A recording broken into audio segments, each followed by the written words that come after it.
All right, Mr. Carlos FAMOSO HERNANDEZ, thank you for returning to the boxingbar.com, man, and welcome. Hey, thanks for having me back, and pleasure talking to you. And Carlos, man, I haven't talked to you in about a year. I think the last time I talked to you was the day of Johnny Tapia's funeral, actually. I think the ceremonies were going on during that time, and it's been a bit. What have you been up to since? Tell us a little bit about your life, what you've been doing since then. Well, I mean, I've been busy with commentating in Spanish for Unimas, which is the Solo Boxeo Tecate, which we do every Saturday nights. I don't do it every Saturday night, but most of the time when I'm here in when they do fights like in the Midwest, or sometimes they even call me for the East Coast, but I'm all over, and it's been a very good opportunity for me just to get back into watching boxing live, and it gets your blood pumping when you're in there and talking. Even though my Spanish is a little shady, but I'm doing my best to improve my Spanish, and other than that, though, I love talking about it. I love watching it, and it's great for me. Being on the outside, man, I mean, I'm sure it's a little different than being on the inside and actually, doing the actual boxing. Do you still feel that fire inside you?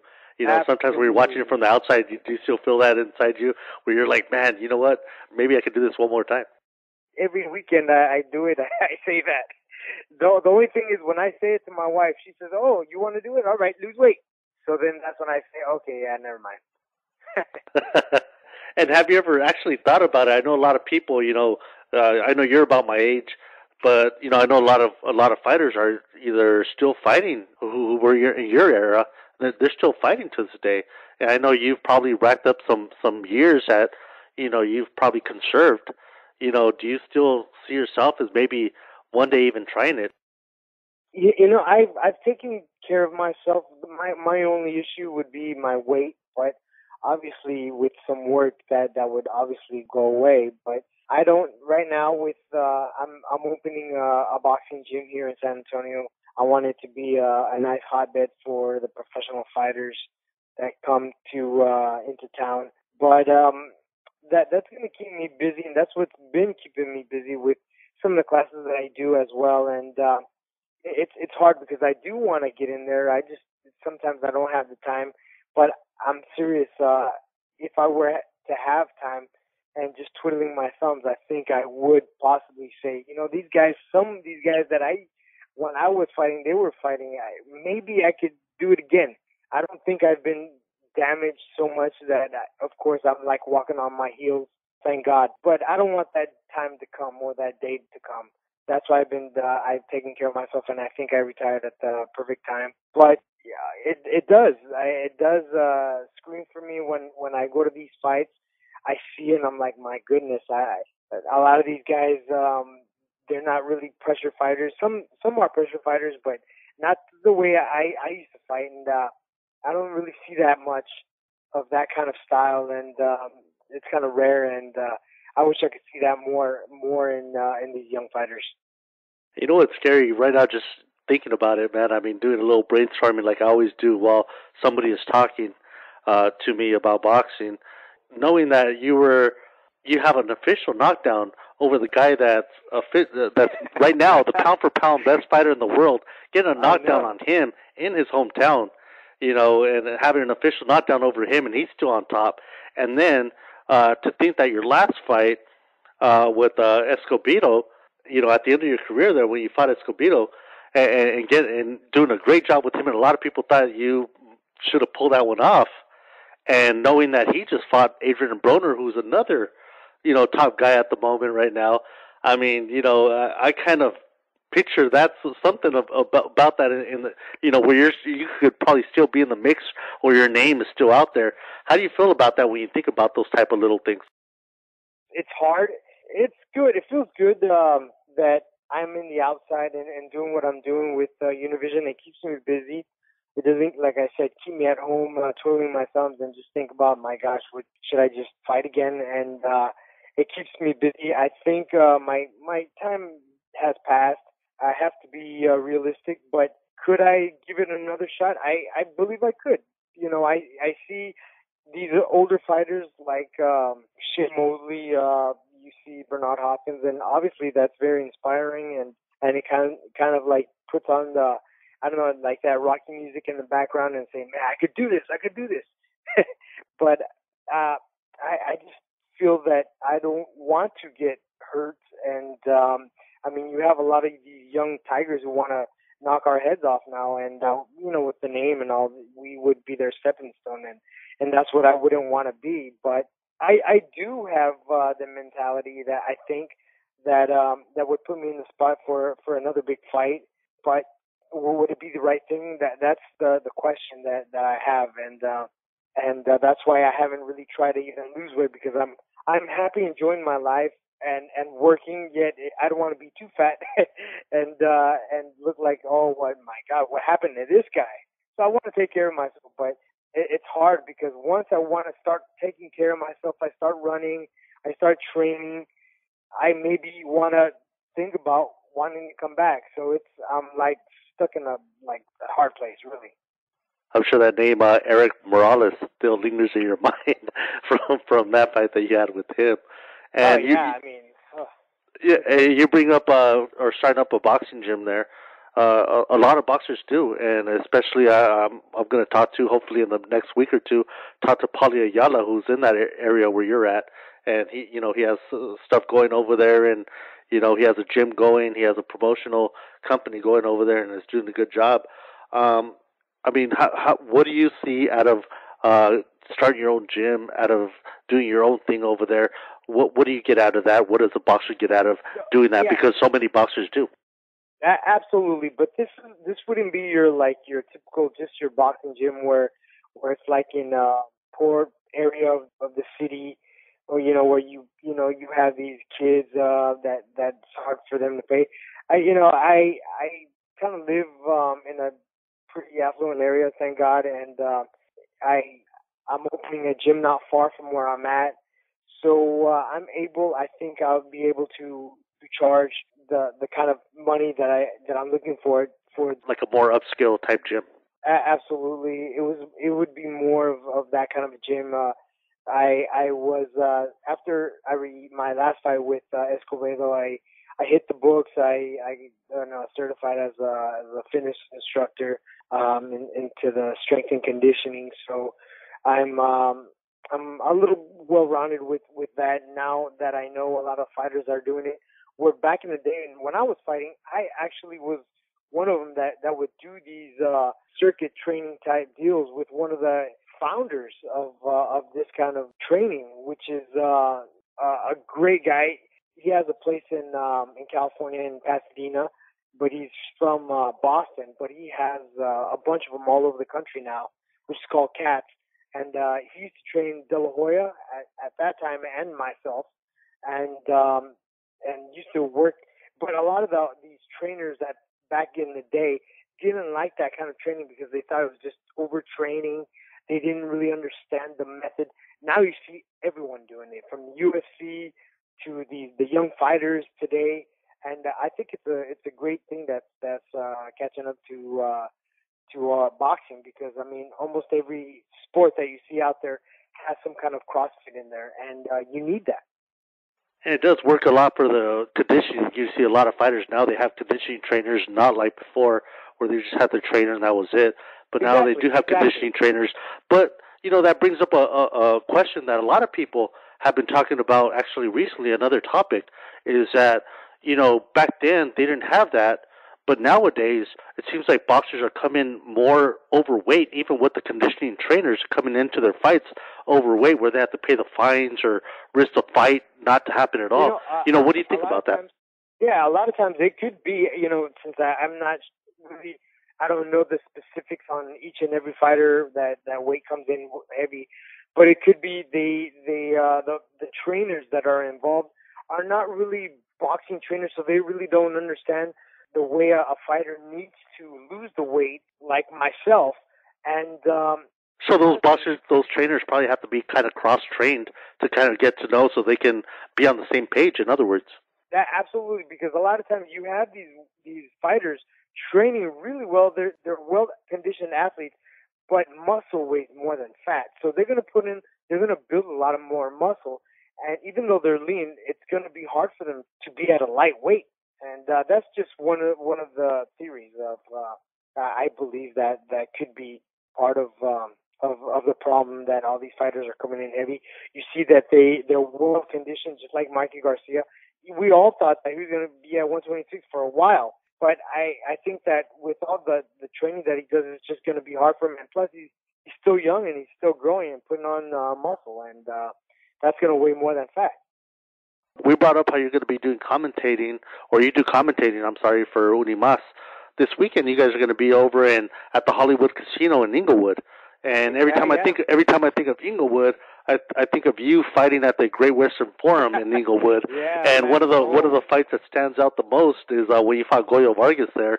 How do you think you're going to feel going into Inglewood, being in another position? Now you're not going to be actually fighting there in Inglewood, but you're going to be doing commentating and watching these great fights. How do you feel about that?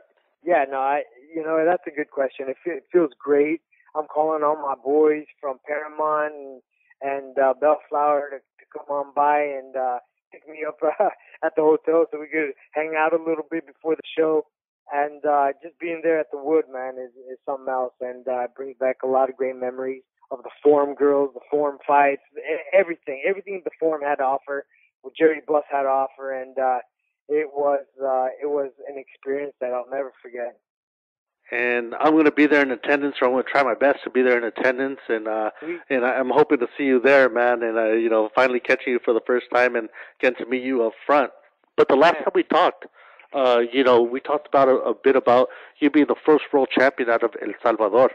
And looking back at that, in a way, you did, have that pressure on you, man, to carry your country and to have that on you at one time. I mean, I can't imagine myself how it'd be like to have, even my household, on my shoulders. But now, you're over here, you're holding a country where everybody's looking at you like you're our first world champion, and we see all this in you.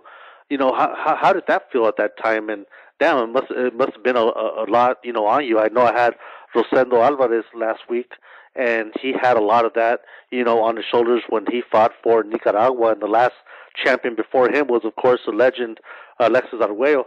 But how does it feel to have that type of pressure on you to be the head of a country, kind of like Manny Pacquiao is for the Philippines? How does that feel? That's a good question. There was a lot of pressure, of course, but not many people know that, or maybe they do. But my wife is a psychologist, and she loved and enjoyed. She was a behavioral analysis, that was her specialty, but she also loved sports psychology. So she worked with a lot of her methods with me, because I could have been easily persuaded to go another way, another route, or feeling down with some of the things, some of the pressures, and not keeping that vision and having that target and having goals and setting goals and visualizing what I want and making it a reality. And I couldn't have done it without my wife. It was a great journey that we've had, and it was something that we'll never forget, because I couldn't have done it without her. There's so many other fighters that you see in boxing that could have made it, but they never did. And I think boxing is a sport where you need sports psychologists, because a lot of these fighters are poor with baggage, mind baggage, and they have a lot of traumas and who knows what. But they don't come from affluent families. They don't come from a well-off, well-to-do families and from the nice neighborhoods and good schools. It's a poor sport. So a lot of these people bring all this hurt and this anger into boxing, that sometimes they make it, and then outside of boxing they don't. Just like you see with Kirkland or with Tyson. These guys, if they would have had a sports psychologist with them, I think their lives would have been a lot different and more successful. I agree with you 100% there, amigo. And another great point, going off of what you just said, is that, I've known a few people to have, they enhance their look. And just to get those type of surgeries, you have to go through some kind of psychologist to make sure that you're going to know what the end result's going to be, how you're going to react to it, how you're going to take it, and how, mentally you're going to be okay by it. If they could do that for a surgery, why don't they do that for boxing when these people pay fees, when they pay all the money that they pay in taxes? And why don't they do that for them? And that's a great point there. Exactly. You see, it's in the NBA, it's in the NFL. Although it didn't work for Aaron Hernandez, but you see it a lot in these in these big sports. But even though it does happen, they do have them in these sports. I mean, athletes are only human, and we are only human. We're not perfect. That's why we're always messing up. Just like you have marital affairs and just different things going on. But if there were a psychologist that a person could say, you know what, I need help. I need to find this person to help me and guide me. I think that would help. But it shouldn't cost a fighter anything. It should be part of the commission, part of these boxing organizations to keep a fighter straight and on the right mindset. Instead of using that gangster mentality. Especially guys from LA or Oxnard. I don't know. and see, I can see why these organizations, like you speak of, they leave this out of the picture or closed off or whatever, because they don't want, they sometimes they have to leave that open window so they can get away from situations, And exactly. Unfortunately, I mean, a lot of people like you brought up Mikey Garcia, let's say, earlier, about him coming on in overweight, and yeah, you can look at it like that, and that is the most irresponsible, unexcusable thing to do, is to come in overweight before a fight. But if the fight actually happens, then that means both parties were okay somehow.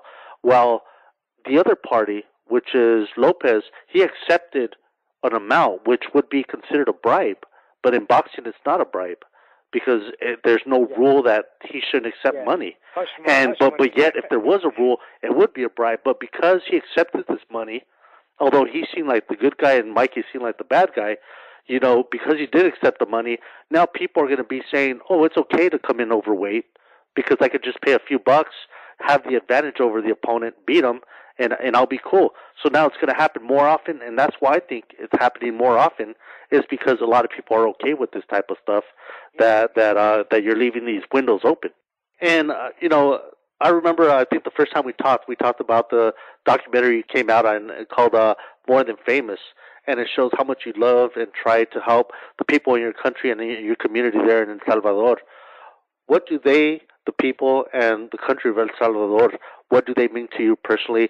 How do you see them, and what do they mean to your life, on an everyday basis? Obviously, it means the world to me. Every time I jot something down on Twitter or on Facebook, especially Facebook, I mean, I always get a response, a huge response from my people, and it's always good to interact. I love interacting with my fellow countrymen, and I mean, there's Salvadorians all over the world, and I'll get Salvadorians writing me from Italy, from Europe, from Australia, from Asia, and El Salvador and LA especially. But it feels great. I feel that they haven't forgotten, and it's something that I'll always have. And I try to teach my children that they're not just Mexicans or Americans. They're Salvadorians, and it meant a lot to my country for me to win a world title. And when I go back to El Salvador at the beginning of this year, I received an honorary certificate from Congress, and it's something that I'll always have, and I can't ever forget. It means everything to be who I am. And just a few days ago, I saw you post something about that there was an earthquake there. When you hear that type of news, whether it be news of a natural disaster like that or whatever news from El Salvador, what goes through your mind? Yeah, well, when I fought Mayweather, I fought him in May. I got about 2 months before that. There was a huge landslide in El Salvador that just killed a couple thousand people, and it was actually probably about a mile away from where I had my home, and it was pretty heartbreaking. I went to the site, and we would see some of the kids that were there just walking around and without like they had like an empty look, especially this one girl. In fact, she's in the video of Más que Famoso or More Than Famous. Yes, I do remember that. Yeah. And she's playing with a balloon, but she lost her whole family. She was the only survivor, and things like that hurt me. I mean, it's dreadful to happen to anyone in the world, obviously, but especially in the country you're from. And so that's why when some natural disaster happens, especially in El Salvador, I want to keep up to date to see what's happening. I mean, on our flag, our emblem in the middle has volcanoes, and that means our country is called La Tierra de Hamacas because of it's like a hammock. There's always movement from all these volcanic, I wouldn't say eruptions, but just activities, and there's always earthquakes, and they call it, I think, the land of hammocks because it's always swinging, it's always shaking, and it's always you always have to be aware of what's happening over there. When we were there with my wife a few years back with my son in my arms, we felt it was I think it was like a 5.3, but it felt I mean I'm from LA, so I felt the big ones. But the one over there in El Salvador, it was like a 5.3. It felt bigger than the one that we felt in LA. It was crazy. And the one in LA was a 7.4. You were brought up in the heart of Los Angeles, and you had your little run there. But if it wasn't for boxing, man, where do you think Carlos Famoso Hernandez? Where do you think you would have ended up eventually as a teenager or as a young man? That's an excellent question. A lot of times I just thank God that boxing came into my life from my dad. I thank my dad as well. But if it weren't for boxing, I mean, I don't know. I went to school, but it wasn't like school was my thing, and I can't really answer that. It's just hard. I just thank God that boxing came into my life, and I am where I am today. I chat with a lot of my friends from on Facebook that I grew up with, and some of them, most of them are in LA, and some of them are like I met up with a buddy of mine. He's in Oklahoma now, but he moved after graduating from high school, and he was just so surprised to see where I've come, and a lot of the boys that I grew up with in LA are the same, and I feel happy that they're happy for me, and I'm kind of happy that I'm not where they're at, because I mean it's not that I have to be happy with what I have, but I think I was chosen for this, for my country, and I wanted some. As a kid, during the war, I wanted to do something for El Salvador. I would pray. I would talk to God. Why is this happening in El Salvador? Why are my people killing each other over there? I want to do something big. I want to be president of my country and change. But that was a kid, and so I guess the best thing I could do is win a world title for them, and that's what I did. You've been through. It seems like hell and back through your whole life. You've been through.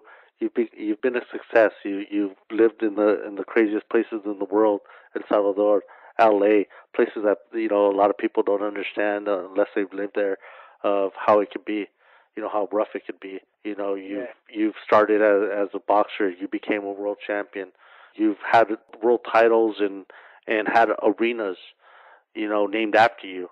You've been the guy that their whole country has been, on their shoulders. How do you stay so humble, man? I mean, what is it that makes Carlos Famoso Hernandez a down-to-earth individual instead of a guy that flaunts his money, that flashes everything and says, I'm the best in the world, and he thinks of yourself like a god? I mean, how do you stay so humble coming from, such a humble beginning? Thanks, brother. Thank you.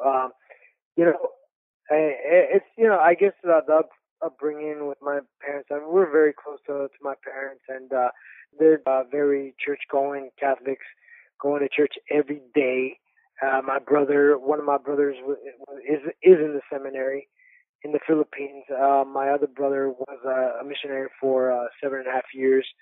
Um, and so it's in our blood, I guess. But the thing is, I mean, I've had times where I mean, it's gone to my head, and I feel like I'm all bad, and but my wife brings me down, and she says, "Baby, you know, this is not you," and I have to catch myself because I know when I'm doing it and when I'm not. Sometimes even in El Salvador, I remember a couple of times thinking that I was the it guy, and I just gotta pray about it, and find that one person who got you there, and you want to be that same person. You don't want to change, man.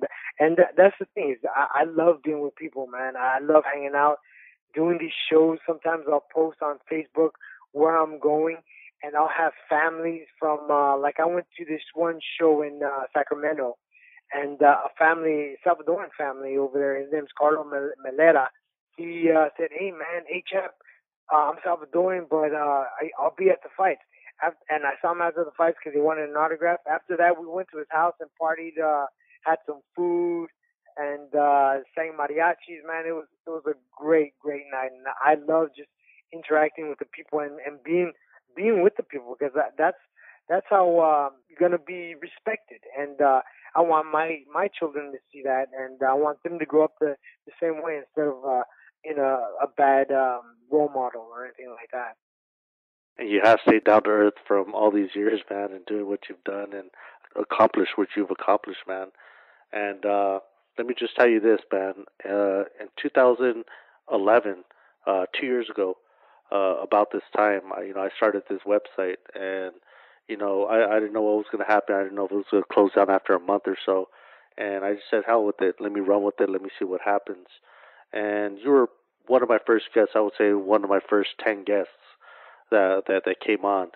You came on. I had you again last year to touch another year with you, and again this year.